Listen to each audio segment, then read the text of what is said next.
Clase número 1 de nuestra serie de fundamentos. Una nueva criatura. El objetivo de esta lección del día de hoy es ayudarte a entender la salvación y ayudarte a entender lo que significa ser una nueva criatura.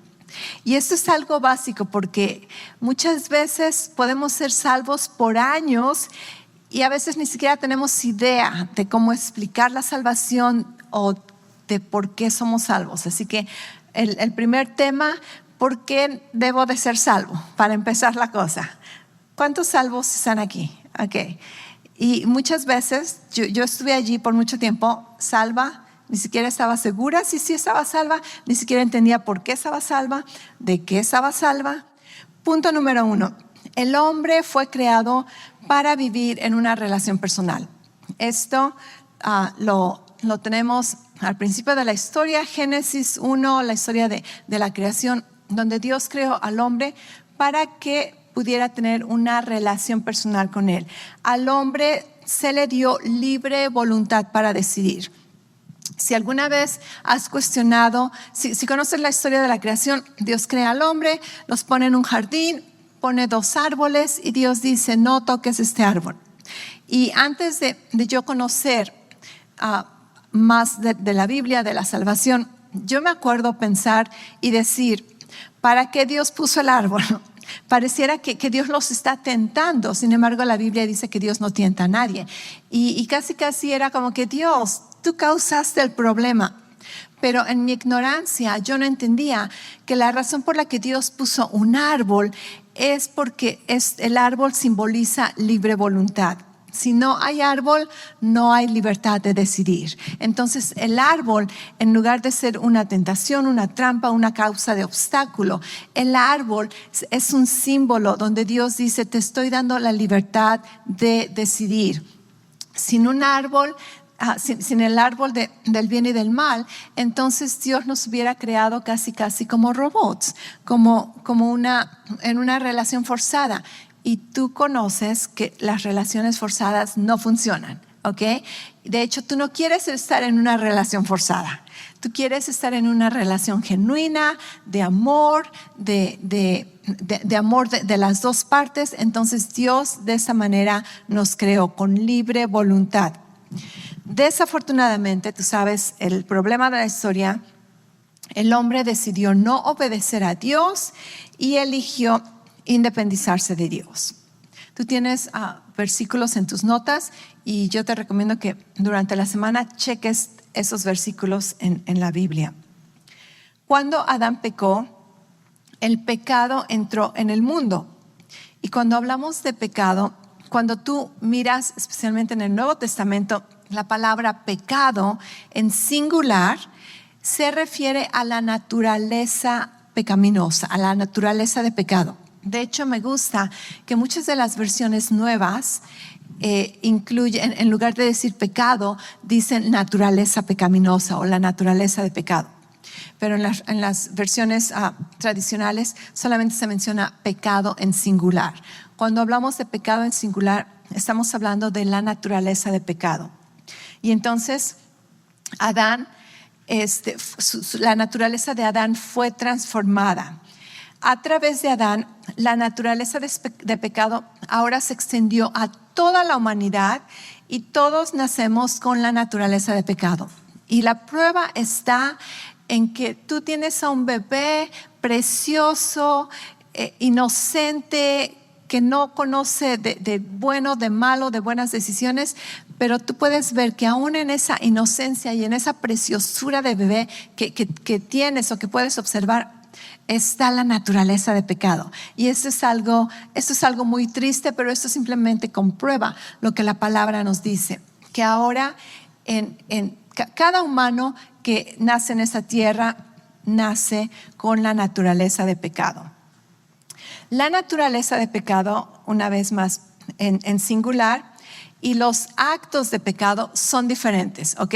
Ahora, aquí tenemos que entender que cuando hablamos de salvación, cuando hablamos de la obra que Jesús vino a hacer, Jesús vino a arreglar la naturaleza de pecado, no los pecados. Hay una gran diferencia entre la naturaleza de pecado y las acciones de pecado. Las acciones de pecado son el resultado de la naturaleza de pecado. Por ejemplo, un ejemplo muy sencillo, nuestro pastor utiliza este ejemplo. Si supongamos, yo tengo en mi jardín, tengo un árbol de toronjas, ¿ok? Tengo un árbol de toronjas y ¿qué crees que mi árbol de toronjas produce? Toronjas. Sí, y produce una cosecha maravillosa que a veces tengo que traer las toronjas y forzarlos a que se lleven toronjas porque tengo muchísimas. Pero mi árbol de toronjas, su naturaleza, ¿qué es? Toronjas. Y como la naturaleza de toronjas, mi árbol de toronjas produce toronjas. Si yo quisiera deshacerme de las toronjas y ya no quiero que mi árbol produzca toronjas, sería una tontería que solamente corte las ramas, ¿cierto? Sería una tontería que yo solamente corte el fruto. ¿Por qué? Porque al rato van a salir nuevas ramas y va a salir nuevo fruto. ¿Por qué? Porque la naturaleza de ese árbol es producir los frutos de ese árbol. Entonces, nosotros como humanos somos un árbol con la naturaleza de pecado. Y lo que producimos son actos de pecado. Jesús no vino a cortar el fruto o a cortar las ramas. Él vino a cambiar nuestra naturaleza. ¿Ok? Entonces, de eso se trata todo este tema de salvación. Los actos pecaminosos son el resultado de la naturaleza de pecado. La naturaleza de pecado trajo muerte al hombre, muerte espiritual. Y ahora aquí tenemos que entender otro concepto bíblico. El día de hoy vamos a ver diferentes terminologías que tenemos que entenderlas de acuerdo a la definición bíblica y no a la definición de nosotros. Para nosotros, muerte significa el final, ¿cierto? Matas a un zancudo y ahí se acaba el zancudo. Muchas veces pensamos que muerte es, ahí se acaba la vida. Bíblicamente, especialmente cuando se habla acerca de el pecado que trajo muerte, la Biblia no está hablando como el final, como que ahí se acaba la vida. Esta palabra muerte en la Biblia significa separación. Y si te das cuenta, eso es la muerte. En un humano, la muerte es separación. Tu espíritu se separa de tu cuerpo y te vas ya sea al cielo o al infierno, dependiendo tu fe en Jesucristo o no. Y entonces eso es separación. Mi papá, que se murió hace muchos años, ¿sabes qué? Él fue separado de nosotros. Sin embargo, no quiere decir que mi papá dejó de existir. Gracias a Dios, era un creyente, está en el cielo y está en mi futuro. Y un día vamos a volver a reunirnos. Pero ahorita estamos separados y hemos estado separados por muchos años. Entonces, entiende que cuando la Biblia habla de muerte, no estamos hablando del final de la cosa. Estamos hablando de una separación. Y entonces, la palabra, por ejemplo, Romanos 3:23 dice que todos pecamos y estamos separados de la presencia de Dios, de la gloria de Dios. Al estar espiritualmente muertos, estamos destinados a vivir eternamente separados de Dios. ¿Ok? Entonces, la naturaleza de pecado, lo que vino a hacer fue separarnos de Dios. Adán y Eva tenían comunión con Dios, tenían comunicación con Dios, y el pecado vino a separarlos. Dios tuvo que sacarlos de su presencia santa, y más bien por el bien de ellos, porque pudieran haber, si Adán y Eva o la humanidad moría en este estado de naturaleza de pecado, estaban eternamente condenados.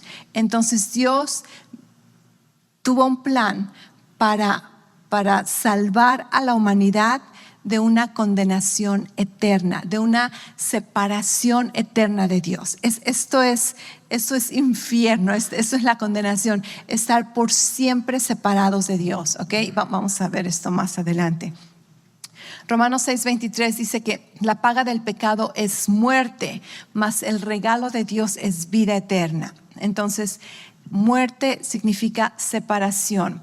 No hay nada que podamos hacer en nuestra propia cuenta para cambiar nuestra condición. Necesitamos un Salvador. Entonces, acuérdate del ejemplo del árbol. Si yo soy un árbol de toronjas, este es un ejemplo muy chistoso, me lo estoy imaginando.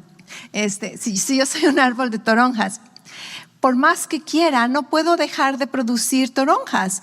¿Por qué? Porque esa es mi naturaleza. ¿Alguna vez has estado en esa situación, especialmente antes de Cristo, donde no querías hacer algo o querías hacer algo y no podías, por más que te lo proponías, por más que te sacrificabas, siempre terminabas con una toronja? ¿Y qué sucedió? No podemos, es la naturaleza, entonces tenemos que arreglar la naturaleza. Este versículo en Job me encanta, Job 9:33, él dice: si tan solo hubiera un mediador entre nosotros, alguien que pudiera acercarnos el uno al otro. Está hablando entre Dios y el hombre. ¿Y qué crees? El mediador llegó. ¿Okay? El tema número 2, la cosmovisión bíblica. Colosenses 2:8. Tengan cuidado, no se dejen llevar por quienes los quieren engañar con teorías y argumentos falsos, pues ellos no se apoyan en Cristo, sino en las tradiciones de los hombres y en los poderes que dominan este mundo. ¿Okay? Entonces se nos advierte que fuera de la palabra de Dios hay teorías, ideologías falsas que vienen de las huestes de obscuridad. Punto 1. Entender que la naturaleza de pecado es el problema principal de la humanidad nos ayuda a comprender y valorar nuestra necesidad de salvación. Muchas veces las personas tienen ideologías diferentes, y una de las ideologías muy popular ahora en nuestra cultura es de que los humanos somos buenos por naturaleza y de que los humanos son personas buenas y el problema es el exterior. Si tenemos esta ideología, entonces no podemos valorar la salvación y ni siquiera reconocemos que tenemos necesidad de salvación. Entonces tenemos que regresar a las verdades bíblicas y entender que no, los humanos no somos buenos por naturaleza. Los humanos hemos nacido condenados a la muerte espiritual. También nos ayuda a comprender el panorama general de nuestro mundo y ver la realidad a través del filtro de la palabra de Dios. Eso es lo que conocemos como la cosmovisión bíblica. Una cosmovisión es la historia o la narrativa que creemos sobre el mundo, y esta narrativa, esta historia va a formar nuestros valores, nuestras ideas, nuestras creencias. Entonces, cuando tú ves el panorama general de la vida, déjame decirte, todas las personas tienen una cosmovisión, aunque no sepan que sea cosmovisión, aunque nunca se han sentado y decir, ok, ¿cuál es mi cosmovisión? Pero todas las personas tratamos de interpretar la realidad de alguna manera, y todos sacamos la conclusión de cuál es el origen, cuál es el problema, cuál es la situación, cuál es el final de la historia. ¿Ok? Entonces, bíblicamente, nuestra cosmovisión es basada en la palabra de Dios. Hay diferentes cosmovisiones, esto lo hemos tocado en los mensajes anteriores. Está, por ejemplo, el secularismo, donde cree que las creencias religiosas dependen de tus preferencias, y todo tiene que ver con la razón, con la ciencia. Está la cosmovisión científica, donde dicen que no existe nada espiritual o todo lo que existe es solamente lo material, y todo lo que la verdad solamente puede comprobarse con la ciencia y el método científico. Existe otra cosmovisión como el posmodernismo o los progresistas, donde dicen que no existen verdades absolutas, que toda verdad la define cada individuo, y hay muchas más cosmovisiones que, una vez más, hemos mencionado anteriormente. La cosmovisión bíblica se basa en la verdad absoluta de Dios. Nosotros creemos que Dios es la fuente absoluta de toda verdad. Y esto nos ayuda a ver al mundo a través del tema de la redención de Dios y de toda su obra. Por ejemplo, la cosmovisión bíblica nos ayuda a entender el origen, quiénes somos, de dónde salimos. Y nos dice que somos la creación de Dios y que fuimos diseñados para tener comunión con Él y para gobernar aquí en el mundo. Después nos dice cuál es el problema fundamental de los humanos. Eso es lo que conocemos como la caída. El problema fundamental es de que pecamos y como consecuencia sometimos el mundo entero a la maldición. Está la redención, que nos dice cuál es la solución al problema. Gloria a Dios, que Dios mismo redimió al mundo a través del sacrificio de Jesucristo. La restauración, ahora que ya somos redimidos, ¿de qué se trata la cosa? Entonces ahora vivimos de acuerdo al diseño original de Dios, mientras esperamos la redención total de toda la creación. Y a través de esta cosmovisión bíblica podemos vivir nuestras vidas de acuerdo al plan original de Dios, ¿ok? ¿Por qué necesitamos a Jesús? El Padre envió a Jesús para salvarnos, para deshacer, otra vez más, estamos hablando de deshacer la naturaleza de pecado en nuestras vidas, ¿ok? Entonces, aquí tiene que quedar bien claro. Si algo quiero que entiendas el día de hoy, es de que tu salvación no se trata acerca de tus pecados. Tu salvación se trata acerca de Jesús deshaciendo la naturaleza. Di conmigo la naturaleza. La naturaleza, y ahí está la clave. Si tú entiendes este principio bíblico, tú vas a poder entender muchos más principios bíblicos en el Antiguo y en el Nuevo Testamento. Ok, Jesús nació de una virgen, libre de la naturaleza de pecado, que proviene de todo padre terrenal. Ahora, aquí está un dato científico que muchas veces no tomamos en cuenta, ¿ok? Y vamos a hablar un poquito de biología. El nacimiento virginal de Jesús no es algo que Dios se lo sacó de la manga, no es algo que solamente sirve para tener una buena historia de Navidad. Este es un dato científico que necesitaba ser una realidad para poder empezar de nuevo con una nueva humanidad, ¿ok? Biológicamente, científicamente, está comprobado que solamente de la simiente del hombre, en la concepción, la simiente del hombre es la que acarrea sangre. La simiente de un varón contiene sangre en esta simiente, ¿ok? En esta semilla para producir un ser nuevo.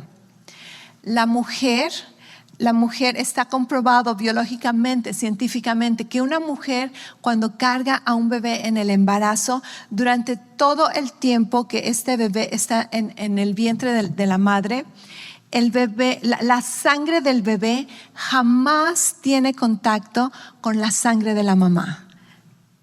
Esto es científico, y esto es la clave para el nacimiento virginal de Jesús. Porque la palabra de Dios dice que Dios concibió a través del poder del Espíritu Santo a la Virgen María. Y esta es la razón por la cual cuando Jesús nace, tenemos un segundo Adán. Adán nació sin la naturaleza de pecado. Jesús nace sin la naturaleza de pecado. Él nació por medio de la palabra de Dios, tal como Adán nació por medio de la palabra de Dios, el aliento de Dios. Entonces, el nacimiento virginal de Jesús, una vez más, no solamente es una buena historia de Navidad, es necesario, está comprobado científicamente, y solamente a través de ello, Jesús entra al mundo con una naturaleza nueva. Y con una naturaleza nueva, Jesús tiene la oportunidad, igual que Adán, de pecar y echar a perder el plan otra vez. Gloria a Dios que Jesús decidió no pecar, vivió una vida pura, perfecta delante de Dios y se convierte en el Cordero perfecto para nuestra salvación, ¿ok? Esto es algo que, te digo, muchas veces conocemos la historia, pero no conocemos el porqué o la importancia de que Jesús naciera de una virgen. Jesús es el único que puede llevarnos de regreso al Padre. Jesús dio su vida en la cruz como sacrificio para pagar el castigo del pecado en nuestras vidas. Mediante su resurrección conquistó el poder de la naturaleza de pecado y de la muerte misma. Y a través de la fe en Jesús llegamos a vivir como una nueva creación con una nueva naturaleza y un nuevo destino. Entonces, ¿por qué necesitamos a Jesús? Porque necesitamos que alguien venga a cambiar nuestra naturaleza. Ningún otro humano, aunque nos los propusiéramos, podíamos cambiar esto.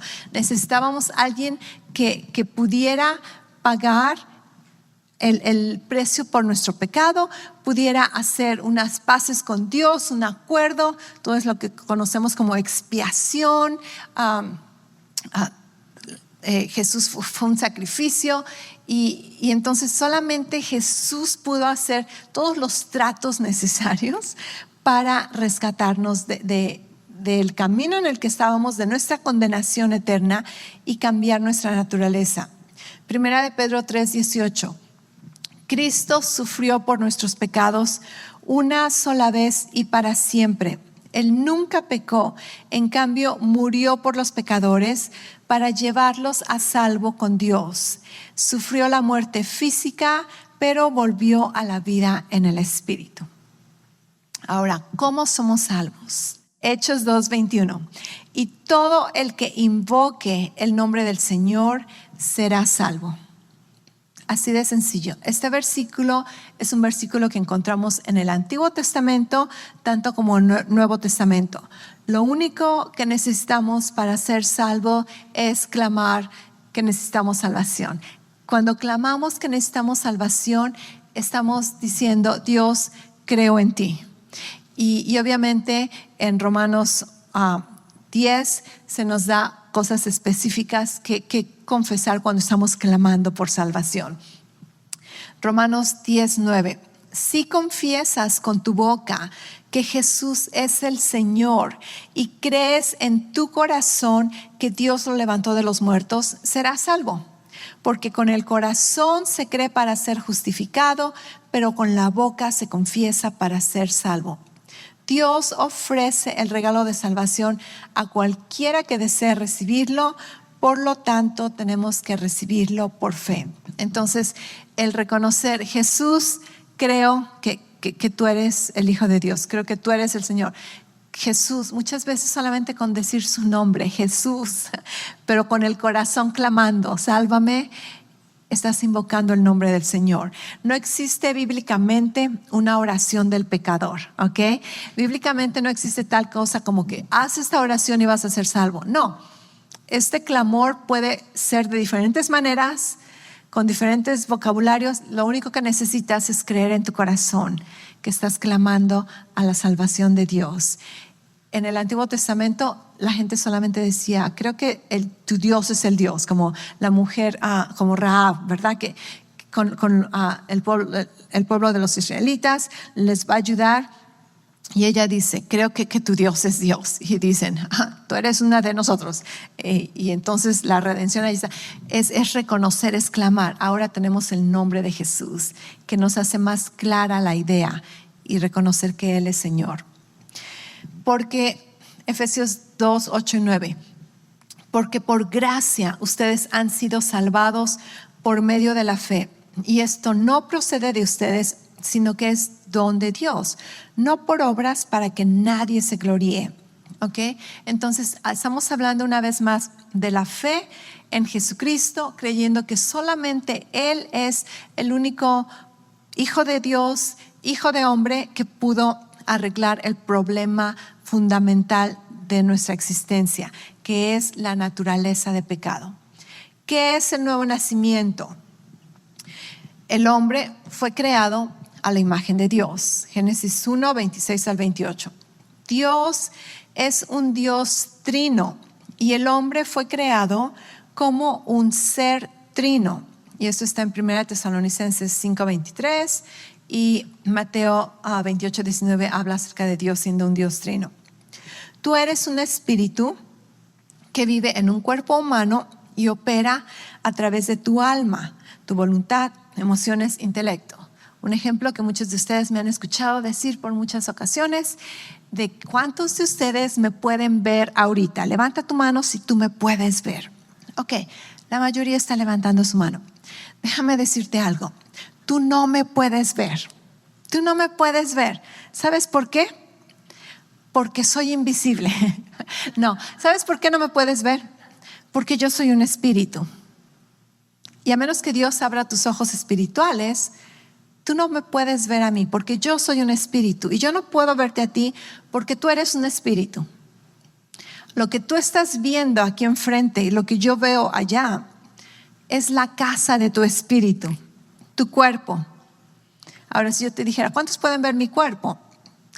Todos, espero que todos levanten la mano. ¿Cuántos pueden ver mi espíritu que yo soy? Ok, entonces yo soy un espíritu, tú eres un espíritu. Este espíritu que somos vive en nuestros cuerpos terrenales. Y así como si yo tuviera un guante, de hecho por lo regular tengo un guante, no lo tengo aquí.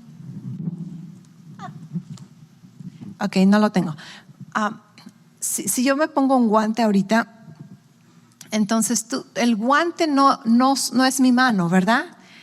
El guante es solamente la cubierta de mi mano. Mi mano sería casi el espíritu, quien verdaderamente soy.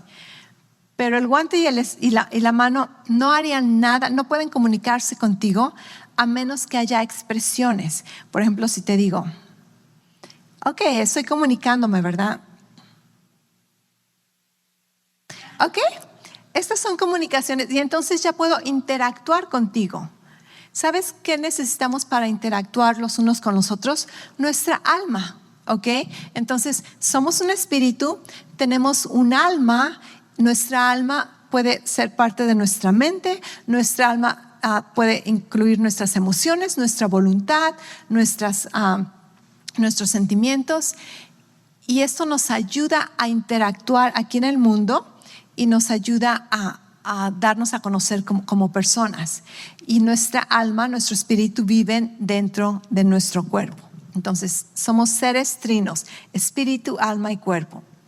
A través de la salvación, al creer y confesar a Jesucristo como Señor y Salvador, tu espíritu nace de nuevo. ¿Qué es lo que nació de nuevo? Tu espíritu, no tu alma, no tu cuerpo, gloria a Dios. Imagínate estar en la iglesia, nacemos de nuevo y ahora tenemos recién nacidos. Imagínate, ¿ok? Entonces, el cuerpo no nace de nuevo. Es como este hombre, se me olvidó su nombre, Nicodemo, diciéndole a Jesús, ¿cómo vamos a nacer de nuevo? Y Jesús le dice, estamos hablando del espíritu.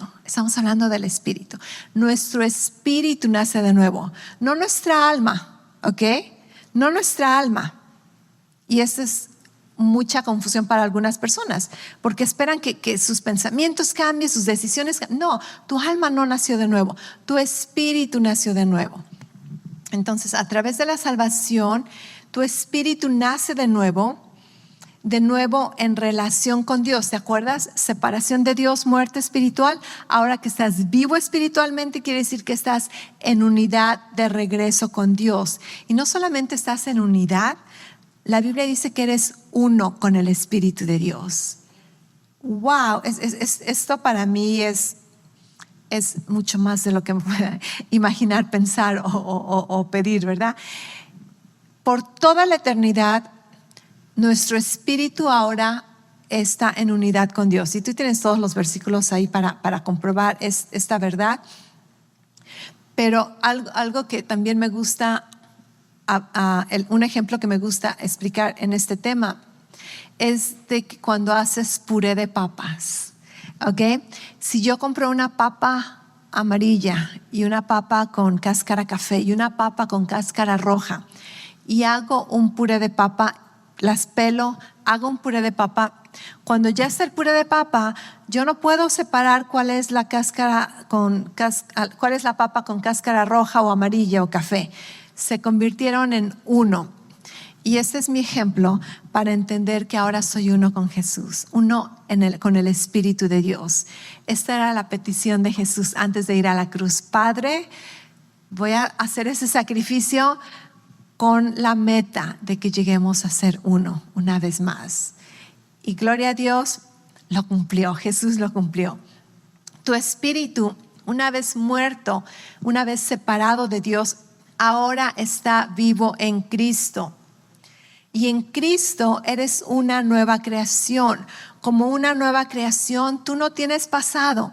En el momento que nacemos de nuevo, nuestro pasado es borrado. ¿Cuántos dicen gloria a Dios? Gloria a Dios, pecados perdonados. Dios dice que nos ve y dice, pregúntame, porque no hay nada. Dice, si tus pecados fueran tan rojos como el carmesí, dice, ahora son tan blancos como la lana. La cuenta fue pagada, empezamos de nuevo un reseteo 100%. Gloria a Dios. Ahora, tu nueva naturaleza en Cristo. Como una nueva criatura, ya no eres esclavo de la naturaleza de pecado. Una vez más, no estamos hablando de pecados, estamos hablando de la naturaleza del pecado. Ahora eres partícipe de la naturaleza de Dios. Eso también es grande. Ahora, en lugar de ser participante de la naturaleza del pecado, tu naturaleza es la naturaleza de Dios. ¿Lo puedes creer? ¿Por qué? Porque el Espíritu de Dios vive con tu espíritu. Tú tienes un espíritu humano en unidad con el Espíritu de Dios. Obviamente que vas a tener la naturaleza del Espíritu de Dios. Tus pecados han sido perdonados y eres redimido del castigo del pecado y de la muerte. Esta palabra redimido es una palabra bíblica que vas a encontrar mucho en el Nuevo Testamento, aún en el Antiguo.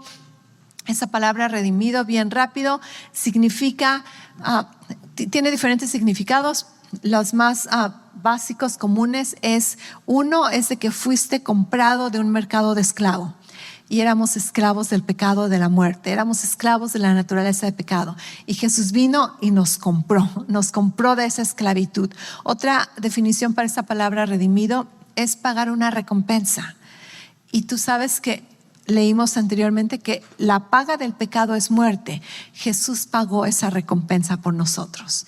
Ahora somos redimidos en Cristo, redimidos del castigo del pecado y de la muerte. Has llegado a ser la justicia de Dios en Cristo. Cuando hablamos de la justicia de Dios, es si estuviéramos en un juicio, todos nosotros saldríamos culpables. Pero Dios dice, ok, voy a poner en lugar de tus cargos, voy a poner la vida de Jesús. Y cuando leen tus cargos, no hay cargos, porque Jesús vivió una vida perfecta. Se te impone la justicia de Dios. La justicia de Dios es algo que se nos da, nosotros la recibimos. El ser justificado es algo que somos llamados, es algo que llegamos a ser una vez más que recibimos la justicia de Dios. ¿Okay? Entonces, justicia y justificación son diferentes. Justicia se nos da y una vez que recibimos la justicia somos llamados justificados. Has sido justificado por fe. Eres libre de condenación. Dios ahora te acepta y te trata como una persona justa, santa, perfecta delante de sus ojos, basado en lo que Jesús hizo por ti. Has sido hecho perfecto para siempre ante los ojos de Dios. Y una vez más, tú tienes que ir a la Biblia y leer todos estos versículos que te estamos dando con tus notas y subrayarlos y memorizártelos y ponerlos en tu espejo, porque estos versículos son clave de todo lo que estamos hablando. Ahora eres un hijo de Dios. El sacrificio de Jesús y su victoria sobre la muerte te dieron acceso a convertirte en un hijo de Dios. Ahora eres parte de la familia de Dios. Ahora eres llamado hijo de Dios. Dios desea que lo llames Padre.